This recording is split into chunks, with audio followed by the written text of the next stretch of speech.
The diaper bag slipped from my shoulder for the third time as I fumbled with my apartment keys. Luca whimpered against my chest, his tiny fist gripping my olive green blouse like it was the only solid thing in his world. Maybe it was. Inside, the air hung stale and cold. I'd forgotten to adjust the thermostat before leaving for work this morning. Another thing on the endless list of tasks I couldn't quite manage to complete. Single motherhood was a relentless tide, and I was drowning one unwashed dish at a time. I set Luca down in his playpen, watching him immediately reach for the plastic rings that hung from the padded edge. 7 months old now, almost 8. He'd started trying to pull himself up last week, determined little thing. His dark hair stuck up in wild tufts, and when he looked at me with those deep brown eyes, I saw him. Giovanni. Every single time. 15 months since the divorce. 15 months since I'd walked away from the marble floors and crystal chandeliers and the suffocating silence of a marriage that looked perfect from the outside, but felt like dying slowly from the inside. My phone buzzed. Jessica, probably. She'd been texting all afternoon, worried because I'd mentioned Luca seemed fussier than usual. I ignored it, heading to the kitchen to warm up the bottle I'd prepared that morning. The microwave hummed, filling the quiet apartment with something that almost sounded like companionship. Boston had seemed like the right choice back then, far enough from New York that I wouldn't accidentally run into Giovanni at some restaurant or gala, close enough to civilization that I could still build a career. I'd found work at a mid-sized corporate law firm, nothing glamorous, but it paid the bills. Barely. The rent was due next week. I tried not to think about the number in my checking account, the way it seemed to shrink faster than I could replenish it. Daycare alone cost more than my first apartment out of law school. Luca started crying. That sharp wail that meant he was genuinely upset, not just fussy. I grabbed the bottle and returned to him, lifting his warm weight into my arms. He latched onto the bottle immediately, but his forehead felt hot against my chin. Too hot. I pressed my lips to his temple, the way my mother used to check my temperature when I was young, before the accident. Before I became an orphan at 24 and had to figure out how to be an adult without a safety net. Luca was burning up. "It's okay, baby," I murmured, carrying him to the bathroom. "Just a little fever. We'll get you some medicine." But even as I said it, dread coiled in my stomach. I'd given him infant acetaminophen 2 hours ago. It should have brought the fever down by now. The thermometer beeped. 103.2 degrees Fahrenheit. My hands shook as I pulled out my phone, Googling symptoms with one hand while cradling Luca with the other. Every result seemed worse than the last. Meningitis, sepsis, brain damage from prolonged high fever. I called the pediatrician's office. Voicemail. Of course. It was past 6 on a Friday evening. Jessica's name appeared on my screen again. I answered this time. "Lauren, I've been trying to reach you. Is everything okay? Luca has a fever. 103.2. I don't know what to do." My voice cracked, betraying the panic I'd been trying to suppress. "Take him to the ER. Now. Don't wait." She was right. I knew she was right. But the thought of the hospital bills, the co-pays I couldn't afford, the questions they might ask about his father, about why I was doing this alone, it all pressed down on me like a physical weight. "Lauren, are you listening? Take him now." "Yeah, okay, I'm going." I grabbed the diaper bag again, shoved in extra clothes for Luca, his favorite stuffed rabbit with one ear that he'd chewed until it was gray and damp. My wallet, insurance card, keys. The elevator in my building was broken again. I took the stairs, counting each one, focusing on the physical effort to keep the fear at bay. 4 flights. Luca's cries had quieted to a weak whimper that scared me more than the wailing. Outside, Boston's October night had turned vicious. The temperature had dropped since I'd come home, and the sky opened up just as I reached my car. Heavy, cold rain that soaked through my blouse in seconds. I strapped Luca into his car seat with trembling fingers, checking twice that it was secure. His eyes were half closed now, his little body limp. That wasn't right. He should be fighting, crying, doing something other than this terrible stillness. "Stay with me, Luca. Please stay with me." The hospital was 12 minutes away. I made it in 8, running 2 red lights and not caring about the consequences. Let them give me tickets. Let them arrest me. None of it mattered if Luca wasn't okay. The emergency room entrance glowed harsh and bright against the stormy darkness. I ran through the automatic doors, rain still streaming down my face, mixing with tears I hadn't realized I was crying. I need help. My son, he has a high fever, and he's not responding normally. The triage nurse took one look at Luca and called for immediate assistance. Suddenly we were surrounded by people in scrubs, asking questions I could barely process. Age, weight, medical history, allergies. Is the father present? Someone asked. I froze. The question I'd been avoiding for 15 months, the lie I'd been living, it all came crashing down in that sterile hospital corridor. No, it's just me. They whisked Luca away through double doors I wasn't allowed to pass. A kind-faced woman in purple scrubs guided me to a small room with harsh lighting and plastic chairs that had been sat in by too many desperate people before me. Someone will be with you shortly to get more information.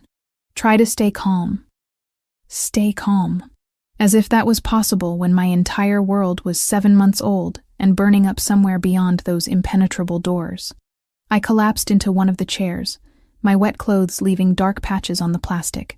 My phone buzzed again. Jessica checking in. I couldn't bring myself to answer. What would I even say? The minutes stretched like taffy, elastic and endless. I stared at the motivational poster on the wall, something about hope and healing, and wanted to rip it down. Hope didn't pay medical bills. Hope didn't cure mysterious fevers. Hope was a luxury I'd lost somewhere between the divorce and this moment. A doctor appeared, young, tired-looking, with kind eyes behind wire-rimmed glasses. Ms. Grant, I'm Dr. Sullivan. Your son is stable for now, but we need to run some tests. His fever is concerning, and given his age and symptoms, we want to rule out some serious infections. What kind of infections? Meningitis is our primary concern.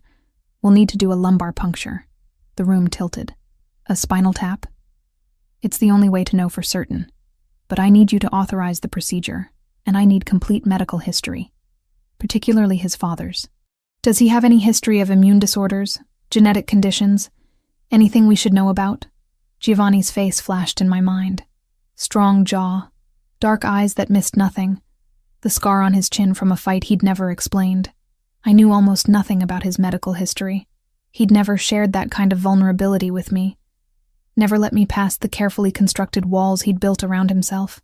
I don't know, I admitted. His father and I aren't in contact. Is there any way to reach him? This could be crucial. Blood type alone might help us. And if there are any genetic factors we should be aware of, we need that information.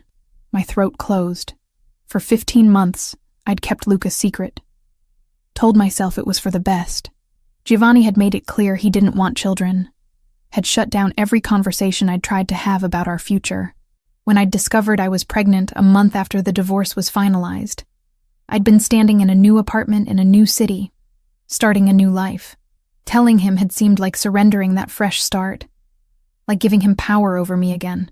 But this wasn't about me. This was about Luca. I can try to reach him, I heard myself say. Dr. Sullivan nodded, relief evident in his expression. Please do. Time matters here. A low rotor thumped outside the ER later, confirmation of what I already suspected. Giovanni hadn't driven. He'd taken a helicopter. Of course he had. We'll begin preparations for the lumbar puncture, but having his medical history could change our entire approach. He left me alone again. I pulled out my phone, staring at the blank screen like it was a weapon that could destroy everything I'd carefully built. I didn't have Giovanni's number anymore. I'd deleted it the day I moved to Boston, a symbolic gesture that had felt empowering at the time. But I knew someone who would. My old attorney had handled the divorce. She'd have his contact information in the case files. It was past 7 now. She wouldn't be in her office, but I had her cell phone number, saved for emergencies. This qualified. She answered on the 4th ring. Lauren? Is everything okay? I need Giovanni's phone number. It's an emergency. There was a pause. Lauren, I don't think that's a good idea. The divorce was contentious enough without reopening. My son is in the hospital. They need his father's medical history, please. Another pause, longer this time. Then, give me 5 minutes. I'll text it to you. Those 5 minutes felt like drowning. I paced the small room. 7 steps one way, 7 steps back, counting them over and over to keep my mind from spiraling into all the ways this could go wrong. The text came through. A number I'd once known by heart, had seen light up my phone with promises he'd never kept, plans he'd cancel at the last minute, apologies that meant nothing because the pattern never changed. I stared at it for a full minute before my fingers started dialing. Each number felt like stepping off a cliff. No way back. Only the terrifying freefall ahead. It rang once. Twice. 3 times. Then his voice, deeper than I remembered, rough with something that might have been sleep or irritation. Who is this? I'd rehearsed this moment 1,000 times in my head. Different versions of this conversation where I was strong, collected, in control. Every single version shattered the moment I heard him speak. Giovanni, it's Lauren. I need to tell you something. Silence stretched across the line, thick and dangerous. I could hear him breathing, controlled but alert. Giovanni had always been like that. Instantly awake, instantly aware. It was one of the things that had terrified me during our marriage. The way he could shift from sleep to fully conscious in a heartbeat, like a predator sensing threat. Lauren, my name on his lips sounded wrong after so long. Familiar and foreign all at once. How did you get this number? That doesn't matter. I need your medical history, right now. Excuse me? My voice cracked despite my best efforts to stay composed. Blood type, genetic conditions, immune disorders, anything that could be relevant. I need it immediately. Why would you possibly need my medical history at... I heard rustling, probably him checking a clock. 7:30 at night after 15 months of radio silence. The double doors swung open. Dr. Sullivan appeared, his expression urgent. He pointed to his watch, mouthed the word, time. Because our son is in the hospital with a 103-degree fever, and they think it might be meningitis, and they need to know if there are any genetic factors before they do a spinal tap. The words tumbled out in one desperate breath. The silence that followed was different. Absolute, like the moment between lightning and thunder, when the entire world holds still. What did you just say? We have a son. His name is Luca. He's 7 months old. And he's sick. I need your medical information now or they can't treat him properly. 7 months. His voice had gone flat, emotionless in a way that scared me more than anger would have. You've had a child for 7 months and you never told me. Giovanni, I know you're angry, but right now I need... Where are you? Boston General Hospital, but don't move. I'll be there in 3 hours. 3 hours? That's impossible. It's a 4-hour drive and... I said 3 hours. Give the phone to the doctor. I looked at Dr. Sullivan, who'd been hovering nearby, clearly hearing every word through the hospital quiet. I handed him the phone with shaking hands. This is Dr. Sullivan. His professional mask slipped into place. Yes, sir. The patient is stable, but we're concerned about bacterial meningitis. We need comprehensive medical history, particularly, yes, blood type AB negative. Any history of, I see, and immunodeficiencies? No family history. That's helpful. Yes. We'll prepare for your arrival. He ended the call and handed my phone back, his expression unreadable. AB negative. That's rare. Less than 1% of the population. Your son inherited it from his father. Is that why you needed to know? It could affect treatment protocols and blood product availability if we need transfusions. Mr. Moretti was very thorough. He also mentioned he's bringing his own medical team. His own team? Dr. Sullivan's gaze sharpened slightly. Ms. Grant, who exactly is your ex-husband? I opened my mouth and closed it again. How did I explain Giovanni? Successful businessman was technically true, but laughably inadequate. Dangerous man involved in things I'd never fully understood. More accurate, but not something you said to a doctor in a hospital. He's well connected. He has resources. Clearly. Dr. Sullivan made a note on his tablet. In the meantime, we're moving forward with the lumbar puncture. The medical history he provided gives us better parameters to work with. You can see Luca for a few minutes before we begin the procedure. But then you'll need to wait outside. He led me through a maze of hallways to a small pediatric room where Luca lay in a hospital crib, looking impossibly tiny, surrounded by monitors and IV lines. Someone had changed him into a hospital gown, decorated with cartoon animals that would have been cheerful in any other context. His eyes were closed, his breathing shallow but steady. The fever had left his cheeks flushed, his hair damp with sweat. I reached through the crib bars and took his small hand, his fingers instinctively curling around mine even in sleep. "I'm sorry," I whispered. "I'm so sorry, baby. I should have told him from the beginning. I should have been braver, but you're going to be okay. Your father is coming, and he's going to make sure you get everything you need."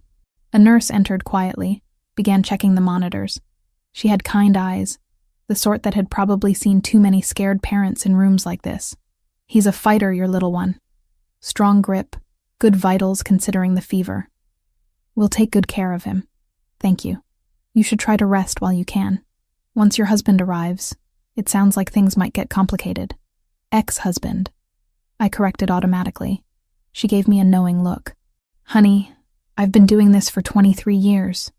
No man flies across state lines in 3 hours for an ex-wife's baby unless that baby is his. And no man reacts the way your doctor described his reaction unless he's about to turn this hospital upside down."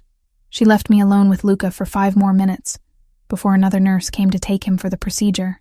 I kissed his forehead, breathed in his baby smell of milk and soap, and let them wheel him away. Back in the waiting room, time turned elastic again. I tried Jessica's number. It went to voicemail. Probably asleep by now, like any reasonable person at 8 o'clock on a Friday night. I didn't leave a message. What would I even say? The storm outside had intensified.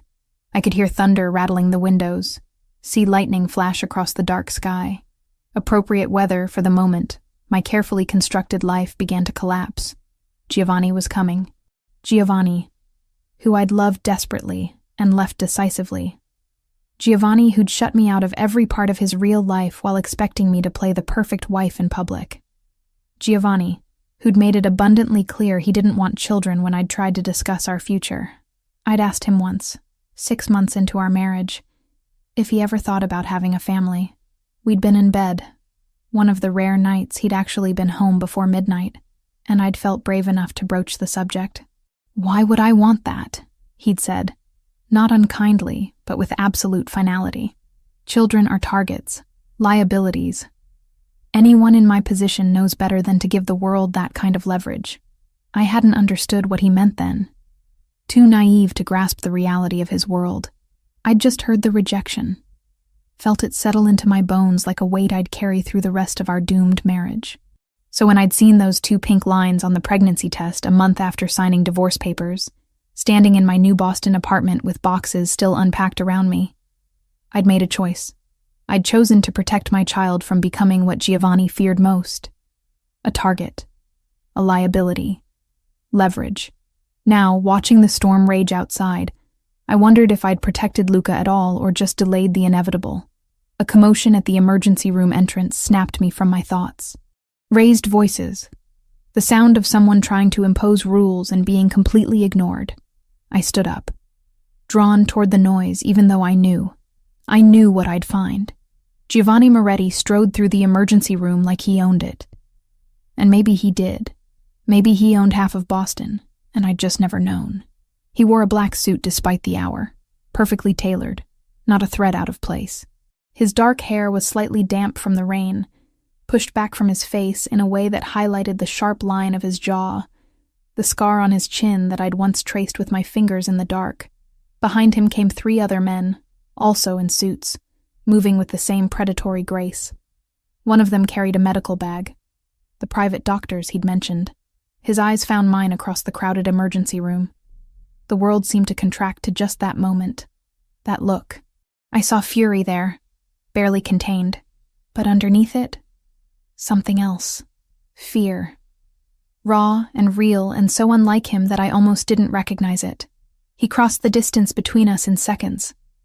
I'd forgotten how tall he was, how his presence could fill a space and make everything else feel small. "Where is he?" "They're doing the lumbar puncture. We have to wait." "Show me where." "Giovanni, they won't let you back there. They have protocols." I don't care about their protocols. That's my son, and I'm not waiting in a room with outdated magazines while he's going through a medical procedure alone. He's not alone. He has nurses and doctors, and he doesn't have his parents. Giovanni's voice dropped to something dangerous. 15 months, Lauren. You kept my son from me for 15 months. You said you didn't want children. I said children were dangerous in my world. I never said I didn't want them. I said I couldn't afford to have them because people would use them to get to me. He stepped closer, and I could smell his cologne, cedar, and something darker. And you proved me right by running away the second you found out you were pregnant. That's not fair. You never let me in. You never told me anything real about your life. How was I supposed to— Ms. Grant! Dr. Sullivan appeared, looking between Giovanni and me with obvious concern. Mr. Moretti, I presume. Giovanni's mask snapped back into place, fury replaced by cold control. Where is my son? The procedure is complete. We're running cultures now, but I can take you to see him. Both of you. We followed Dr. Sullivan through the hospital in tense silence, Giovanni's presence beside me like a storm barely contained. When we reached Luca's room, Giovanni stopped in the doorway, his entire body going still. I saw what he saw. Our son, small and vulnerable, hooked up to machines, fighting an invisible enemy. Luca had Giovanni's dark hair, his nose, the shape of his mouth. Looking at them in the same room left no doubt about paternity. Giovanni moved forward slowly, like approaching something precious and breakable. He stood beside the crib, one hand gripping the rail so tight his knuckles went white. Hello, Luca, he said softly, and his voice cracked on our son's name. I'm your father, and I'm never leaving you again. 3 weeks passed before I could bring Luca home from the hospital. 3 weeks of antibiotics and monitoring and tests that confirmed bacterial meningitis, caught early thanks to Giovanni's rapid arrival and his team of private specialists who descended on Boston General like a well-organized invasion force. Luca recovered. Giovanni didn't leave. He'd taken a suite at the Four Seasons, 5 blocks from my apartment, and appeared every single morning at 7 o'clock sharp with coffee I hadn't asked for, and a determination I couldn't fight. He wanted custody. Not shared, not visitation. Full custody, with me as the visitor in our son's life. You kept him from me for 7 months, Giovanni said on day 4 of his Boston occupation. We were in my living room, Luca asleep between us in his portable crib, oblivious to the war being waged over his future. You made that choice. Now I'm making mine. You can't just take him. I have lawyers who disagree. He pulled out a folder, laid it on my coffee table like evidence in a trial. DNA test results, medical records showing you didn't list a father, financial statements proving I can provide better care, character witnesses who'll testify about my stability. Stability? You run a criminal organization. I run several legitimate businesses. Import-export, real estate development, construction firms, all perfectly legal. His voice stayed level, controlled, but I could see the anger simmering beneath. What I do in my private life has never been proven in any court of law. Because you pay people off or threaten them. Because I'm careful. He leaned forward, and I caught that scent again, cedar and danger. I'm also Luca's father. He deserves to know me, to grow up in my world, protected and provided for. Your world nearly killed him. You said it yourself. Children are targets in your life, and you proved me right by keeping him secret. How long did you think that would last, Lauren? How long before someone noticed him, traced him back to you, figured out who his father was? The question hit harder than I wanted to admit. I'd been so focused on keeping Luca away from Giovanni that I hadn't considered what happened if Giovanni's enemies found out about him first. I want to be part of his life, I said, hating how my voice wavered. He's my son. Then come to New York. What? Move back. Let me provide security, medical care, everything he needs. You can see him every day. Be his mother without the financial strain that's clearly destroying you. I looked around my apartment, seeing it through his eyes. The second-hand furniture, the stack of unpaid bills on the kitchen counter, the water stain on the ceiling from the leak I couldn't afford to fix properly. He wasn't wrong about the strain. Every month was a calculation of which bill to pay late, which necessity to sacrifice. I'm not taking your money, Then work for it. Giovanni sat back, and I saw the negotiation tactics I'd once watched him use in business dinners during our marriage. My companies need legal consultants. Corporate law, compliance, contracts, all legitimate work. I'll pay you what you're worth, which is considerably more than whatever firm is currently underpaying you. You want me to work for you? I want my son to have both parents in his life. I want you to stop struggling to survive. And yes, I want you close enough that I can make sure you're both safe. His jaw tightened. The world I live in doesn't care about divorce papers or good intentions. If someone wants to hurt me through Luca, they'll go through you to get to him. Separately, you're both vulnerable. Together, under my protection, you're assets I can secure. We're not assets. No, you're the mother of my child. And he's everything I didn't know I needed until I saw him lying in that hospital bed. Giovanni's voice dropped, becoming something raw that reminded me of the man I'd fallen in love with before the walls went up. I missed 7 months of his life, Lauren. His birth, his first smile, all of it. Don't make me miss any more. Luca stirred, making the small sounds that meant he'd wake soon, hungry and demanding. Giovanni moved before I could, lifting our son with a gentleness that still surprised me. He'd learned fast these past weeks. How to hold him, feed him, change him. He was a natural father, attentive and patient in ways he'd never been as a husband. Let me think about it, I heard myself say. You have 48 hours. Then I'm filing for emergency custody based on your inability to provide adequate care. That's not fair. Fair is a luxury neither of us can afford right now. He settled Luca against his shoulder, swaying slightly in that instinctive rhythm parents learn. I'm protecting our son. If you can't see that, you're not thinking clearly. He left with Luca still in his arms, taking him for a walk to let me rest. It was something he'd started doing, giving me breaks I desperately needed but resented accepting. Each kindness felt like another link in a chain binding me back to him. I called Jessica the moment the door closed. He wants me to move to New York. Absolutely not. Her response was immediate and fierce. Lauren, you left for a reason. Don't let one emergency erase 15 months of healing. What if he's right? What if Luca is safer with Giovanni protecting him? Safer from what? Giovanni is the danger. You know what he is, what he does. I know he loves Luca. Saying it out loud made it real, undeniable. I see it every time he looks at him. He's not faking that. Jessica sighed, the sound of someone who'd watched her best friend make this mistake before. Love doesn't cancel out danger. It just makes the danger harder to see. But I was already seeing beyond the danger to the possibilities. Luca with the best medical care, the best schools, never worrying about rent or food, or whether I could afford new clothes when he outgrew the old ones. And yes, there was another thought I wouldn't admit to Jessica. Giovanni and I, together again, but different this time. Partners instead of strangers wearing wedding rings. I spent 2 days researching. Not just Giovanni's legitimate businesses, but everything else. The Cartel de Sinaloa he'd mentioned casually one afternoon, describing a territorial dispute that had been simmering for 2 years. The Russian organizations he'd negotiated truces with, the network of families and alliances that made up his world. That's when I found the FBI field office number, listed publicly for tips and information. I dialed it from a burner phone I'd bought with cash, keeping my voice steady as I reported unusual activity I'd witnessed near the Boston docks. Men speaking Spanish, watching shipping containers. I gave dates and times, descriptions generic enough to be useful without revealing how I knew. 3 days later, Special Agent Thomas Reed called my actual cell phone. Ms. Grant, this is Agent Reed with the FBI. I understand you've been providing information about suspected cartel activity in the Boston area. My blood went cold. I don't know what you're talking about. The prepaid you used pinged a tower near your block. We also ran a voice print on the tip line call.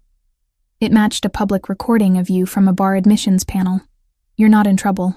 We met in a coffee shop in Cambridge, far enough from my neighborhood that I felt relatively safe. Reed was younger than I expected, maybe 40, with the kind of forgettable face that probably helped in his line of work. You're in a relationship with Giovanni Moretti, he said without preamble. Ex-husband. And it's complicated. Complicated because of your son. I didn't confirm or deny. Reed pulled out a folder, flipped it open to surveillance photos of Giovanni entering my building, carrying Luca, looking every inch the devoted father. We've been building a case against the cartel de Sinaloa for 3 years. They're expanding into New England, pushing out established operations. Moretti is one of their primary obstacles. If we can get intel on their movements through your observations, we can apply pressure from both sides. You want me to spy on my son's father.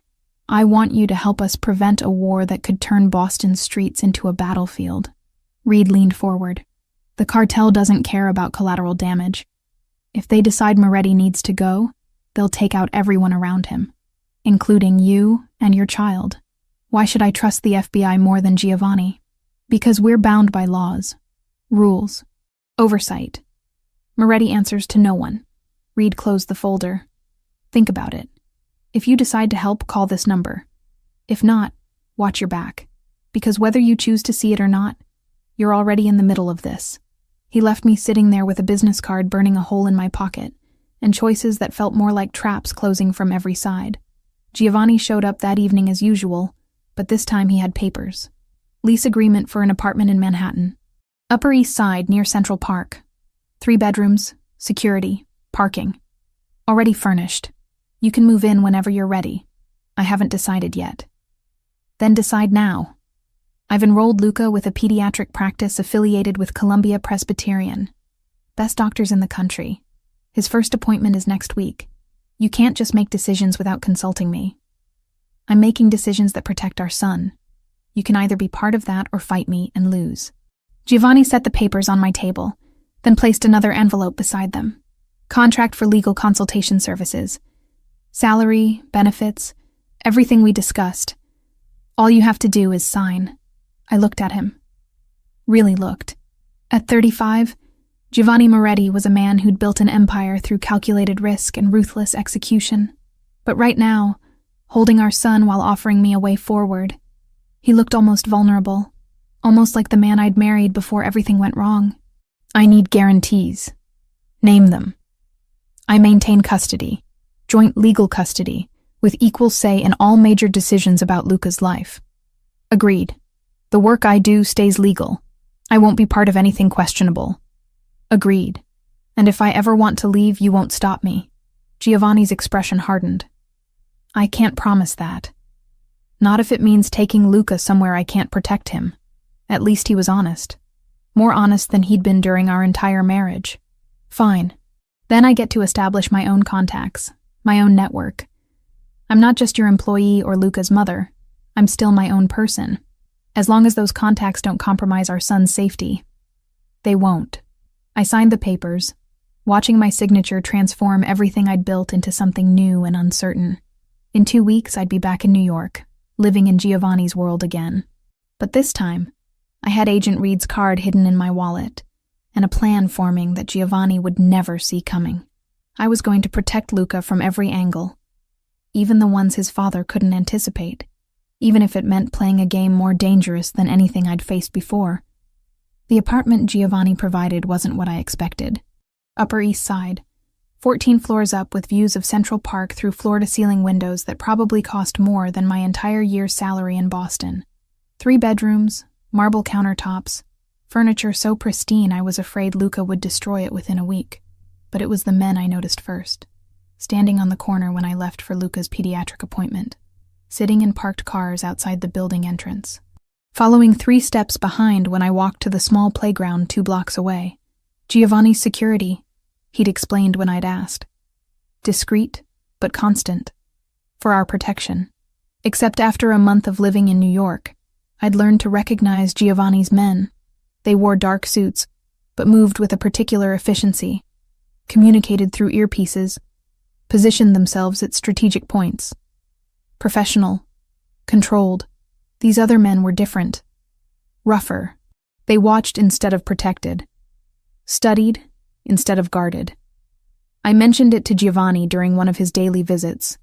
He'd taken to arriving around 6 each evening, spending 2 hours with Luca, before disappearing back into whatever business occupied his nights. Tonight he was on the floor of the living room, helping Luca practice pulling himself up on the coffee table. Our son was 9 months now, determined to walk. frustrated by legs that wouldn't quite cooperate yet. There were men at the park today. Not yours. Giovanni's hand stilled on Luca's waist, though his expression remained neutral. Describe them. Hispanic, maybe. Leather jackets. One had a tattoo on his neck, some kind of symbol I didn't recognize. They stayed across the street, but they were watching us. How many? 3 that I saw. He lifted Luca, settled him on his hip, pulled out his phone with the other hand. Typed something quickly, one-handed, the way I'd seen him do 100 times during our marriage. Always working, always managing something I wasn't allowed to understand. Starting tomorrow, you don't go to that park anymore. There's a private garden on the roof of this building. Luca can play there. Giovanni, what's happening? He looked at me then, and I saw calculation behind his eyes, weighing how much to tell me, how much truth I could handle. The same look that had driven me away the first time. Remember I told you about the territorial dispute with the Cartel de Sinaloa? You said it was under control. An impasse. It was. Until I broke protocol by appearing publicly at that hospital in Boston. I should have sent representatives. Stayed hidden. Maintained the separation between my public life and private operations. His jaw tightened. But my son was dying and I didn't think. I just acted. Luca grabbed Giovanni's nose, giggling at the game he'd invented of trying to pull his father's face apart. Giovanni managed a smile, but it didn't reach his eyes. The cartel maintained surveillance on me, just as I do on them. When I mobilized a medical team, chartered a helicopter, made myself visible in a way I haven't in years, they investigated. It didn't take them long to discover you, to discover Luca. Cold spread through my chest. They know about him. They know I have a son. That changes everything. He set Luca down gently in the playpen, then crossed to the window, staring out at the city below. Before, I was just another obstacle to their expansion. Now I'm a man with leverage they can exploit, a weakness they can target. So what do? We can't just stay trapped in this apartment. We don't.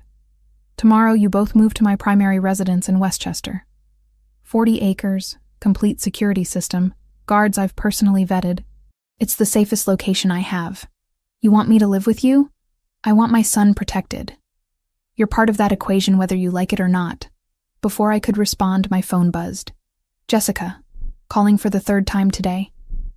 I'd been avoiding her, not sure how to explain why I'd moved back to New York, why I was living in luxury while claiming to be independent.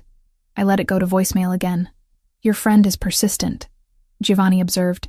She's worried. I told her I was taking a job opportunity in New York, but she knows something's wrong. Then tell her the truth, that the father of my child is being hunted by a Mexican cartel, and they might use my son as leverage. That'll definitely put her mind at ease. Giovanni turned from the window, and for a moment I saw past the control to something raw underneath. Fear, maybe, or fury so carefully contained it looked like ice. I never wanted this for him. For you. It's why I kept you away from my real life during our marriage. Why I shut you out instead of letting you in. Because the moment you became part of my world, truly part of it, you became a target. You're telling me this now? I'm telling you this because you deserve to know what you're walking into. Moving to Westchester isn't just changing apartments. It's accepting that your life is permanently entangled with mine. That Luca will grow up behind walls and security cameras. That normal isn't an option anymore.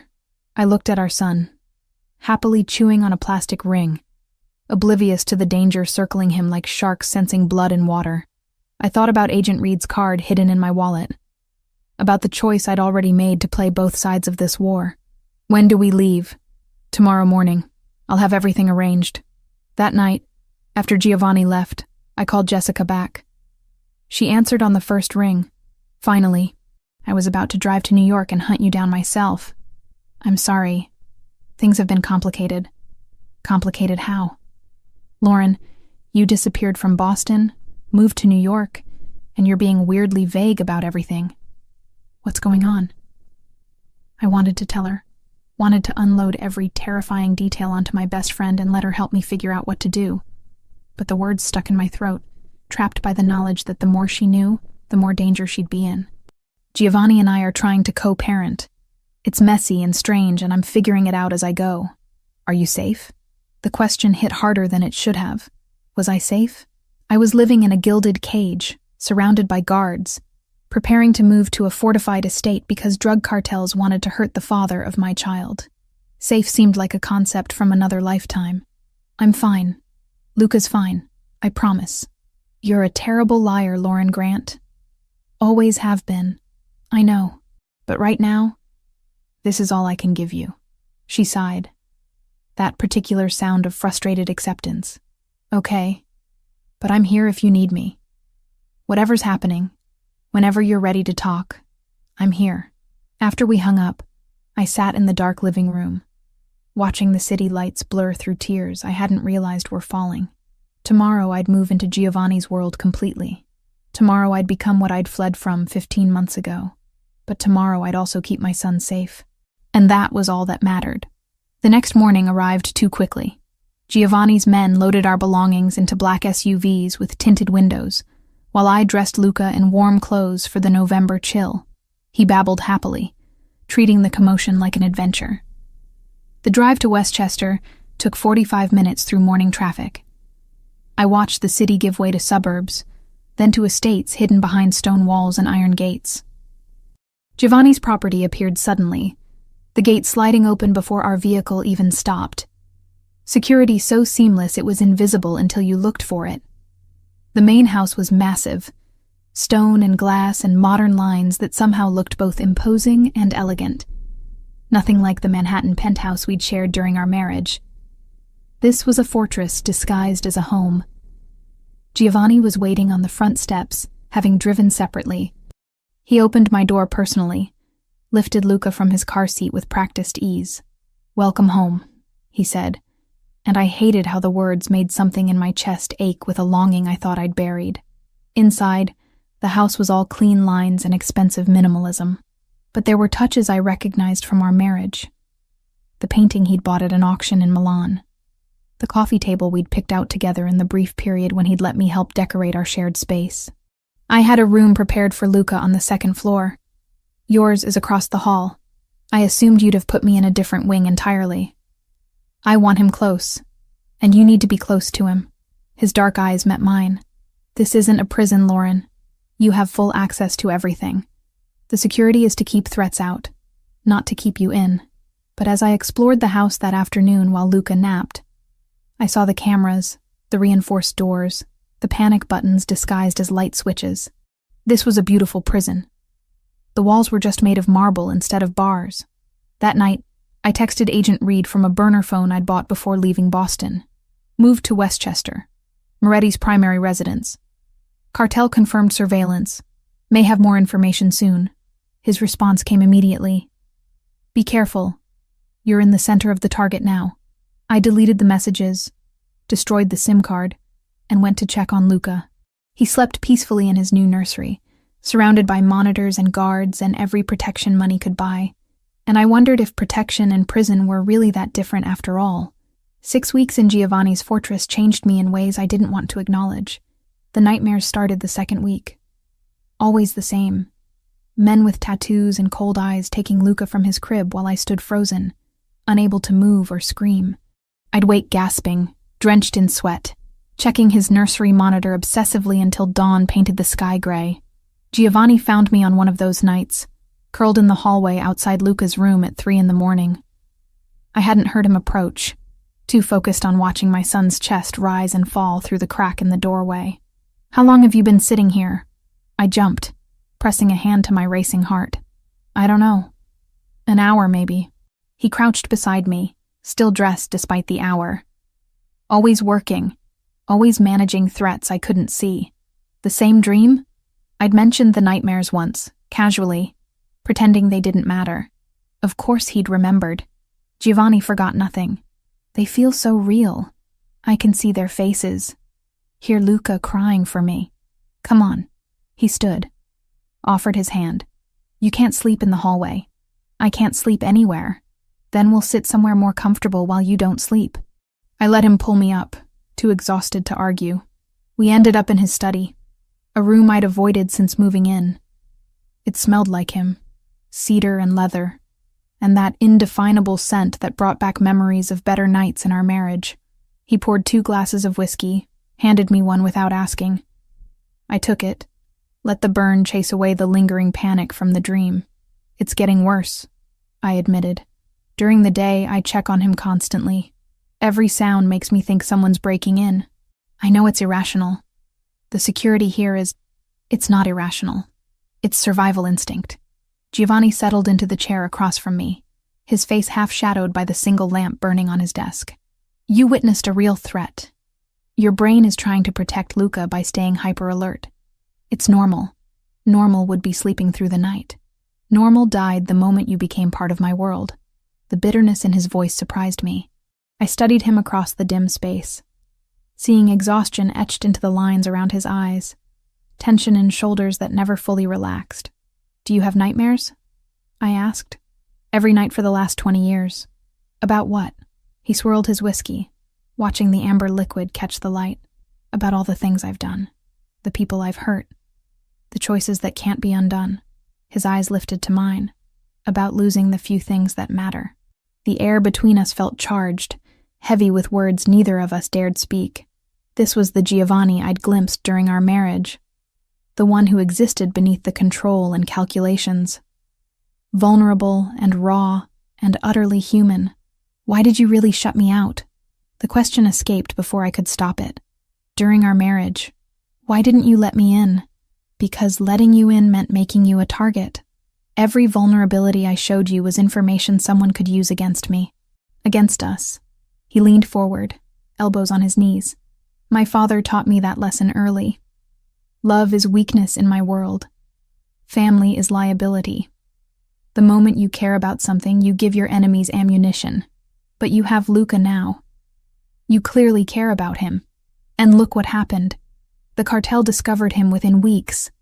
If I'd kept you both at arm's length, hidden, separate from my operations, they never would have known.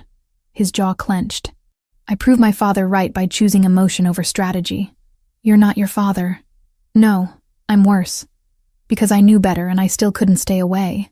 Luca's cry through the baby monitor shattered the moment.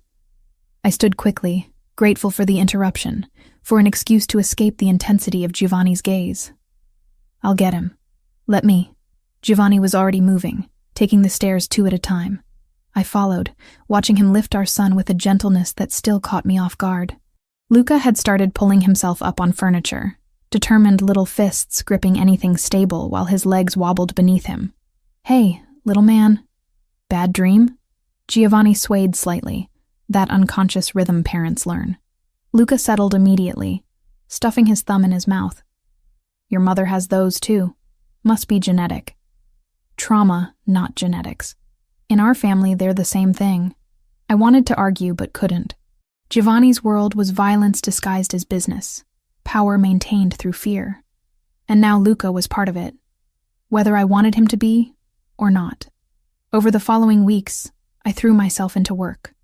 The legal consultation Giovanni had offered turned out to be legitimate, complex corporate contracts for his import businesses. I worked from a home office he'd set up, researching compliance issues and reviewing documents while Luca played nearby. But I also continued feeding information to Agent Reed, conversations I overheard, patterns I noticed in Giovanni's schedule, mentions of territories and shipments. Nothing concrete. Nothing that would directly incriminate Giovanni, but enough to help the FBI build their case against the cartel. The guilt ate at me every time Giovanni showed me kindness, every time he was patient with Luca, every time I caught him watching us with something that looked dangerously close to contentment. One afternoon, Giovanni found me in the library. Luca had just taken 3 full steps before plopping down on his diaper-padded bottom. So proud of himself, he'd clapped his own achievement. He's walking early. 9 months is ahead of schedule. Determined, like his father. Giovanni picked Luca up, tossed him gently in the air until our son shrieked with laughter. The sound filled the huge house, made it feel less like a fortress and more like a home. I've been thinking, Giovanni said, still playing with Luca, about what you said before we moved here. About wanting guarantees. I remember, I can't promise safety. I can't promise normal, but I can promise honesty. He set Luca down, let him practice his wobbly walking between furniture pieces. No more secrets between us. You ask me something, I'll tell you the truth. Any question? Any question. I tested him. How many people have you killed? Directly? 3. Indirectly? Through orders I've given? I stopped counting after 20. The casual admission should have horrified me. Instead, I felt something like relief. He was being honest, finally, after years of walls and deflection. Do you regret it? Some of them. Not all. The world I operate in doesn't allow for much regret. What about us? Do you regret our marriage? His eyes found mine, held them. I regret how I handled it. I regret shutting you out when I should have trusted you with the truth. But marrying you, he shook his head slowly. That's the only thing I've done right in the last 10 years. My breath caught. Luca chose that moment to lose his balance, falling forward. Giovanni caught him smoothly, lifting him onto his hip. Bedtime for you, troublemaker. I followed them upstairs, watched Giovanni handle bath and pajamas and bedtime stories with practiced ease. He'd learned fast, adapting to fatherhood like he adapted to everything else, with focus and determination. After Luca fell asleep, I retreated to my room, called Jessica on the encrypted phone Giovanni had given me for personal use, not knowing he probably monitored all calls anyway. How's the gilded cage? Jessica asked instead of hello. Complicated. That's been your answer for 6 weeks. I need more than complicated. So I told her. Everything. The cartel, the threats, Giovanni's world, the violence simmering beneath the surface of his legitimate businesses. I told her about Agent Reed, about the information I was gathering, about the impossible position I'd put myself in. Lauren, this is insane. You need to get out. I can't. Luca is safer here than anywhere else. Is he? Or are you just telling yourself that because you're falling for Giovanni again? The accusation landed hard because it was true. I was falling, had been falling since that first night in the hospital, when he'd looked at our son with such fierce devotion. He's different than he was during our marriage. Or maybe he's just showing you the parts he kept hidden before. That doesn't mean the dangerous parts went away. I know what I'm doing. Do you? Because from here it looks like you're playing both sides. And eventually, someone's going to figure that out. When they do, being caught between the FBI and a Mafia boss isn't going to end well. After we hung up, I sat in the dark, Jessica's words echoing. She was right. I was playing a game I couldn't win, gathering information for the FBI while living under Giovanni's protection, caring for him while betraying him. A knock on my door pulled me from spiraling thoughts. Come in. Giovanni entered, stopped when he saw me sitting in darkness. Are you okay? Define okay. He crossed the room, sat on the edge of my bed, close enough to touch but leaving distance between us. Talk to me. About what? About how I'm terrified every second that something will happen to Luca? About how I don't know if I'm protecting him or endangering him by being here? About how every time you're kind to me, I remember why I loved you and hate myself for being weak? The words tumbled out unchecked, raw and honest and revealing everything I'd been trying to hide. Giovanni's hand found mine in the darkness, his fingers warm and solid. You're not weak. You're the strongest person I know. You left me when staying would have been easier. You raised our son alone when asking for help would have been simpler. You're surviving in a world that's trying to break you, and you're doing it with grace. I turned to look at him, found his face inches from mine. His free hand came up, traced the line of my jaw with his thumb. I never stopped loving you, Lauren. Even when I was pushing you away, even when I was being the worst version of myself. I never stopped. Giovanni.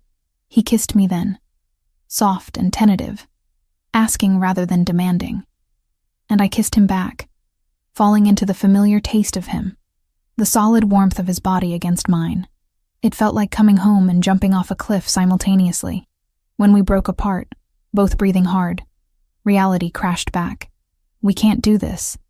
It's too complicated. It was always complicated. That's never stopped us before. Luca's cry through the monitor pulled us apart. Giovanni stood, and I saw him force control back into place, the vulnerability locked away again behind his usual mask. I'll check on him.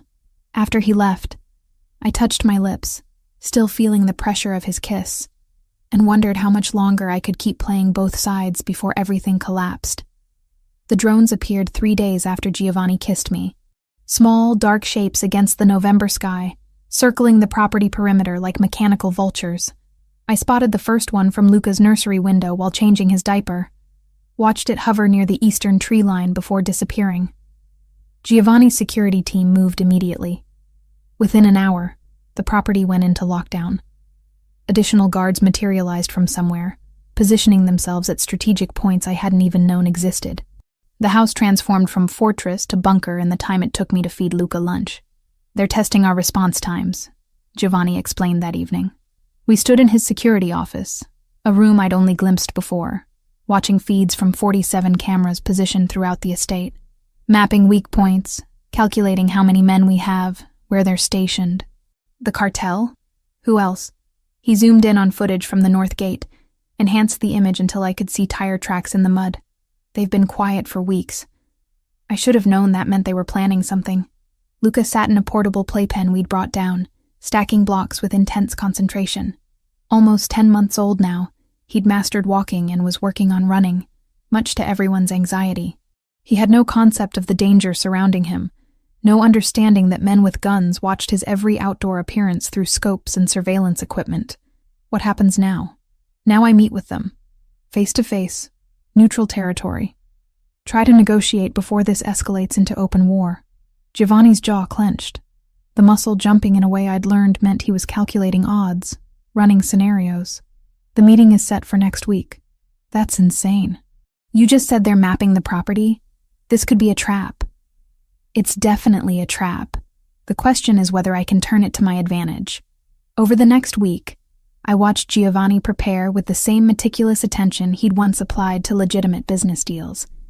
He met with his most trusted people, men whose names I was learning, whose faces had become familiar. They spoke in Italian sometimes. Rapid exchanges I couldn't follow but understood were about strategy and contingencies, and who to trust if everything went wrong. I threw myself into helping the only way I could. Giovanni's import businesses were legitimate fronts, but they still required legal compliance. Contracts that would hold up under federal scrutiny. I reviewed every document, flagged potential vulnerabilities, suggested language that would protect his interests without crossing into obviously illegal territory. "You're good at this," Giovanni said one night. We were in his study, surrounded by papers, Luca asleep in his portable crib near the fireplace. Better than the lawyers I've been paying premium rates for years. Because I actually care about keeping you out of prison. "Do you?" He looked up from the contract he'd been reading, his dark eyes catching the lamplight. "Care about keeping me out of prison?"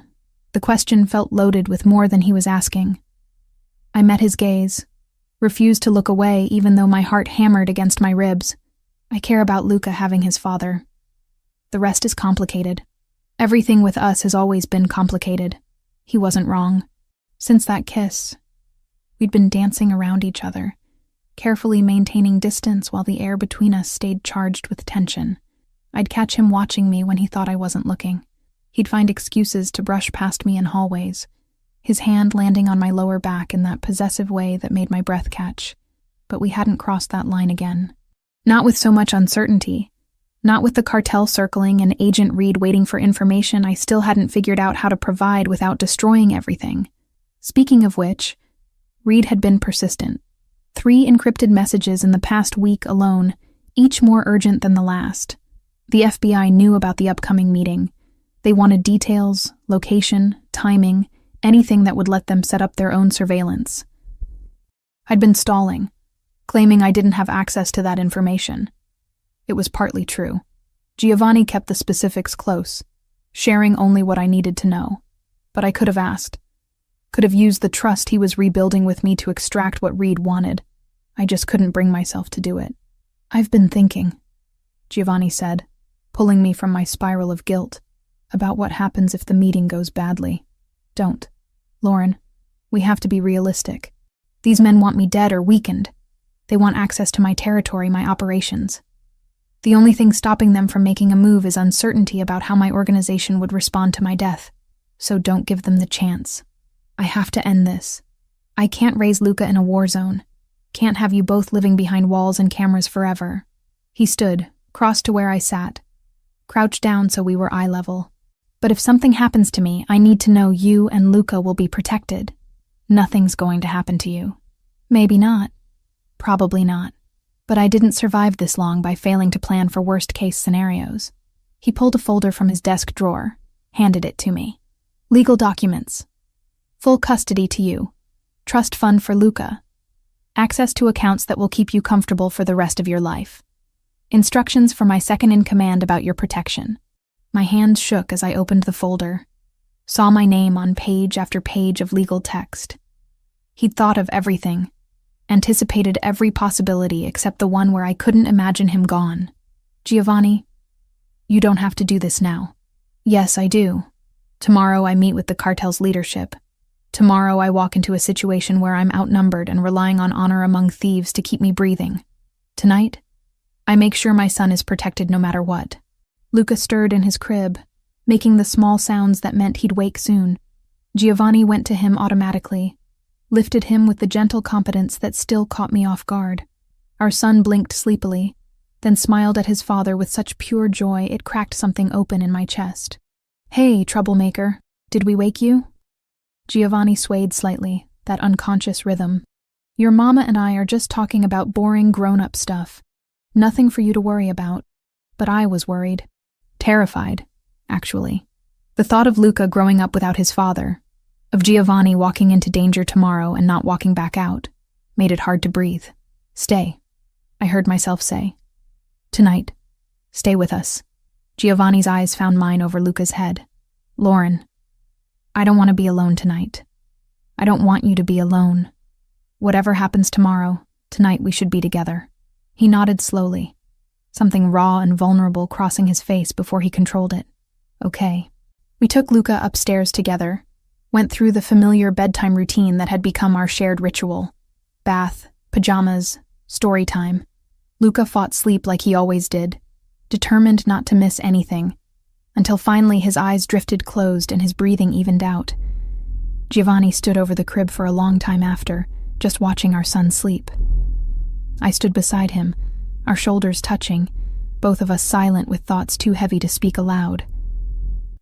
I never thought I'd have this, Giovanni finally said. A family. Someone to come home to. Someone who made all the violence and danger feel worth surviving. You have it now. Do I? He turned to face me fully, his hand coming up to cup my cheek. Because some days I think you're only here for Luca. That you're tolerating me because you have to, not because you want to. That's not true. Then what is true, Lauren? What are we doing here? The question hung between us, demanding an answer I'd been avoiding for weeks. But tonight, with danger looming and uncertainty pressing in from all sides, I couldn't hide behind fear anymore. I'm falling in love with you again, I admitted. Maybe I never stopped, and it terrifies me because I know what your world costs. I know the price of loving someone like you, and yet you're still here, because the price of not loving you is higher. Giovanni kissed me then, deep and claiming and full of everything we'd been holding back. I melted into him, let him back me against the nursery wall, his body pressing into mine with an urgency that matched my own. Not here, I gasped against his mouth. Luca, my room. We barely made it down the hall, stopping twice to kiss against walls, hands already working at buttons and zippers. Inside his room, with the door closed and locked, we came together with the desperate intensity of people who knew how fragile this moment was, how easily it could be stolen. Afterward, tangled in his sheets with his heartbeat steady under my ear, I felt the weight of everything I hadn't told him, about Agent Reed, about the information I'd been gathering, about the choice I'd made weeks ago to play both sides. I need to tell you something, I started. Tomorrow. Giovanni's arms tightened around me. Whatever it is, we'll deal with it tomorrow. Tonight, just let me have this. Let me have you, without complications or confessions or anything except this. So I stayed quiet, let him hold me through the night, and prayed that tomorrow wouldn't destroy everything we'd just begun to rebuild. Giovanni left before dawn. I woke to an empty bed, his side still warm, and found a note on the nightstand written in his precise handwriting. Taking care of business. Be home for dinner. I promise. The promise felt fragile, like glass I was terrified to touch. I spent the morning trying to maintain normalcy for Luca's sake. Breakfast, playtime, morning nap. But my hands shook when I lifted him. My attention fractured between his babbling and the clock ticking toward whatever was happening in that warehouse across the river. Giovanni had told me the location last night, whispering it against my hair in the dark. An abandoned industrial complex in Newark. Neutral ground where neither side held advantage. Or so they claimed. He'd kissed me one more time before leaving, lingering at the doorway like he was memorizing my face. By noon, I couldn't take the waiting anymore. I pulled out the encrypted phone, texted Agent Reed with trembling fingers. Meeting happening now. Newark Industrial District, warehouse complex off Route 1. Cartel and Moretti. This is it. His response came immediately. FBI already positioned. We've had surveillance on that location for weeks. Stay put wasn't a suggestion. It was procedure, the kind that keeps civilians breathing. Whatever happens, stay where you are. Let us handle this. But I couldn't just sit there while Giovanni walked into an ambush. Because that's what this was. I could feel it in my bones. The cartel had been too quiet, too accommodating about meeting terms. They wanted him vulnerable, wanted him away from his fortress where they could strike. The call came at 1:15. Not Giovanni. One of his men, voice tight with controlled panic. Mrs. Moretti, there's been an incident. The boss is hurt. We're bringing him back now. You need to prepare. My vision tunneled. How bad? Gunshot wound, shoulder. He's conscious, stable, but he needs medical attention we can't provide in transit. We'll be there in 20 minutes. I moved on autopilot after that. Called the private doctor Giovanni kept on retainer, told him to get to Westchester immediately. Cleared the dining room table, laid out clean towels and medical supplies I'd learned to keep stocked. Asked one of the security guards to take Luca to the nursery, away from whatever was about to walk through that door. Then I called Agent Reed back. Giovanni's hurt. The meeting was an ambush. Your people need to move now before the cartel disappears. We're already moving. Multiple arrests in progress. Lauren, you did the right thing. This information, I don't care about that right now. Just make sure they can't hurt him again. I hung up, stood at the window watching the driveway. Every second felt like an hour until finally, black SUVs appeared, moving fast but controlled. They pulled up to the entrance and men poured out, surrounding a figure being half carried between two others. Giovanni, blood soaking through his shirt, face pale but set in determined lines. When he saw me standing in the doorway, something in his expression cracked. I kept my promise, he said, voice rough. I came home. The next 4 weeks blurred into a haze of recovery and revelation. The doctor removed the bullet, stitched Giovanni back together with the clinical efficiency of someone who'd done this before. No hospitals, no official reports, just another injury in a life built on violence. Agent Reed called 3 days later with updates. The FBI had arrested 7 members of the cartel's leadership during simultaneous raids across 3 states. The timing had been perfect, Reed explained, because Giovanni's meeting had drawn key players into one location while his information about their operations had provided targets for the other raids. Your cooperation was invaluable, Reed said. We couldn't have built this case without you. I didn't do it for you. I did it to protect my family. I know, but the result is the same. The cartel de Sinaloa's East Coast operations are crippled. They'll be fighting internal power struggles for years. They won't have time or resources to come after Moretti. After I hung up, I sat in Giovanni's study, processing what I'd done. I'd betrayed him, fed information to the FBI for months, used his trust against him. And somehow, accidentally, I'd saved his life by doing it. Giovanni found me there an hour later, moving carefully, one arm in a sling. He'd been pushing recovery, refusing to stay in bed despite doctor's orders.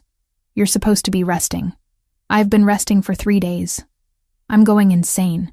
He lowered himself into the chair across from me, wincing at the movement. We need to talk. My heart dropped. About what? About how the FBI knew exactly when and where to strike. About how their timing was too perfect to be coincidence. His dark eyes held mine, unreadable. About Agent Thomas Reed. The floor seemed to tilt. Giovanni, I've known for 2 weeks. One of my people spotted you with him in Cambridge. I had him investigated, discovered he's FBI Organized Crime Division. Figured out what you were doing pretty quickly after that. Horror washed through me. Why didn't you say anything? Because I needed to understand your reasoning first. Needed to see if you were trying to destroy me or protect Luca. He leaned forward slowly. You were gathering information on the cartel, not on me.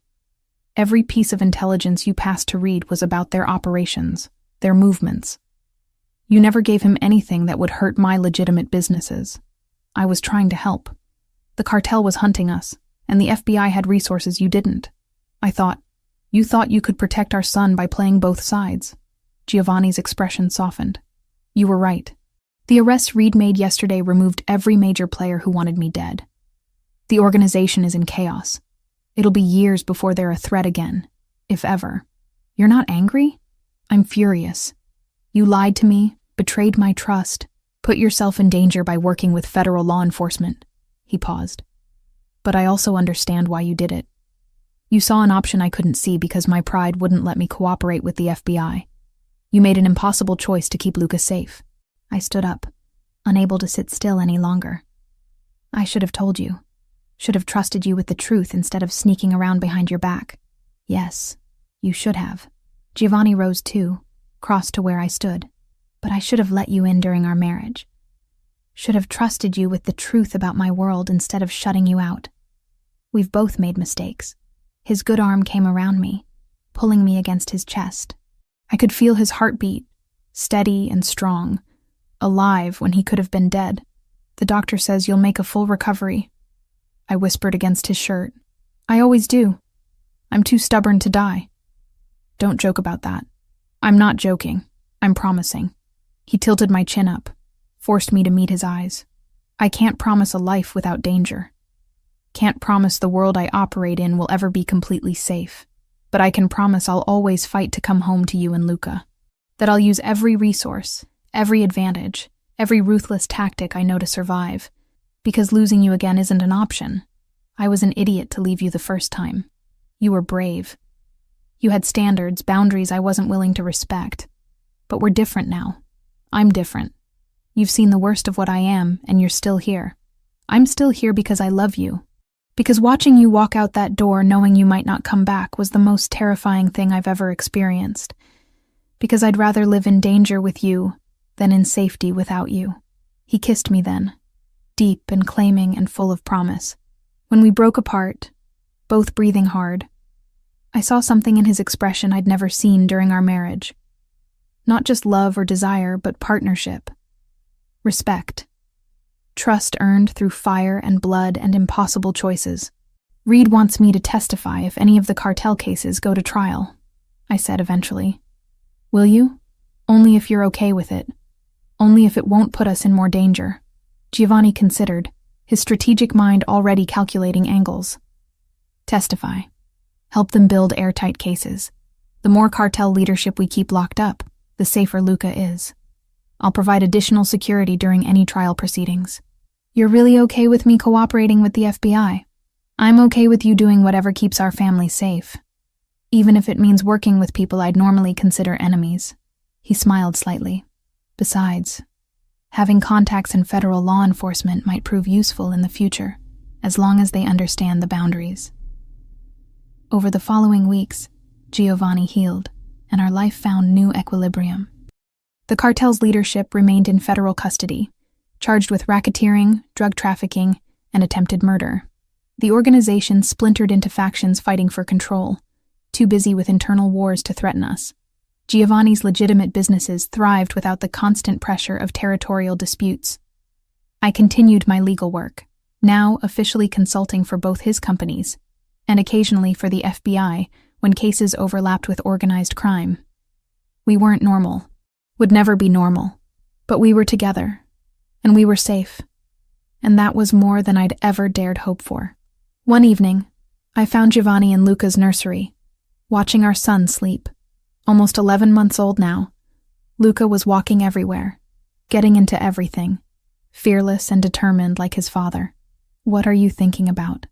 I asked quietly, about how this almost didn't happen. How I almost lost both of you because I was too proud to let you in. Giovanni's hand found mine. About how lucky I am that you gave me a second chance. We gave each other a second chance. He pulled me close, and we stood there together watching our son dream. Two people who'd survived impossible odds to build something worth fighting for. 3 months after Giovanni's recovery, I stood in the legal department of Moretti Import-Export, reviewing compliance documents for a shipment from Milan. The office was mine, positioned on the 3rd floor of his Manhattan headquarters with views of the Hudson River. Real work. Legitimate work. Building something that wouldn't crumble under federal scrutiny. Mrs. Moretti, there's a call for you on line 3. I still hadn't gotten used to being called that again. We'd remarried 6 weeks ago. A small ceremony at the Westchester estate with Jessica as my only attendant, and 5 of Giovanni's most trusted people as witnesses. No elaborate gown, or hundreds of guests this time. Just vows spoken with complete honesty, promises we both intended to keep. Jessica had flown in from Boston, meeting Giovanni properly for the first time. I'd watched her study him over dinner, searching for the monster she'd imagined from my stories. What she found instead was a man who discussed Luca's developmental milestones with genuine enthusiasm, who asked about her life with real interest, who treated me like an equal partner rather than a possession. He's not what I expected, she'd told me later, helping me prepare for the ceremony. He's still dangerous, still part of a world I don't understand. But the way he looks at you, Lauren, that's real. I know. Are you sure about this? Really sure? I'd taken her hands, held them tight. I've never been more certain of anything. Now, I picked up the phone, already smiling because I knew who it was before the caller spoke. I'm stealing you for lunch, Giovanni said without preamble. Luca wants to show you something. He's 14 months old. What could he possibly need to show me? Come home and find out. Home. The word still felt new and precious, weighted with meaning it hadn't held during our first marriage. Home wasn't just the estate in Westchester anymore. It was wherever Giovanni and Luca were. The family we'd built from ashes and second chances. I found them in the garden, despite the February cold. Luca bundled in a puffy jacket that made him look like a tiny astronaut. Giovanni crouched beside him with a child-sized soccer ball. Our son kicked it with enthusiastic inaccuracy, then shrieked with laughter when it rolled away. Again, Luca demanded, his vocabulary expanding daily. Giovanni retrieved the ball, positioned it carefully. Like this, remember? Kick with the inside of your foot. Luca kicked with his toe instead, sending the ball wobbling across the grass. He chased after it on sturdy legs, fearless and determined. So much like his father, it made my chest ache. He's going to be trouble, I said, joining Giovanni. He already is. Giovanni straightened, pulled me against his side. His shoulder had healed completely, no lingering weakness from the bullet wound. Just another scar added to the collection he carried like a roadmap of survival. But he's ours. Mama. Luca abandoned the ball, ran to me with arms outstretched. I caught him, lifted him despite the growing heaviness in my belly. 4 months pregnant now, moving more carefully, but not willing to miss moments like these. You're getting so big, I told him, kissing his cold cheeks. Soon you'll have a baby brother or sister to teach soccer. Baby, Luca agreed, patting my stomach with surprising gentleness. He'd been fascinated by the pregnancy, pressing his ear against my belly to listen, talking to his unborn sibling in his own language.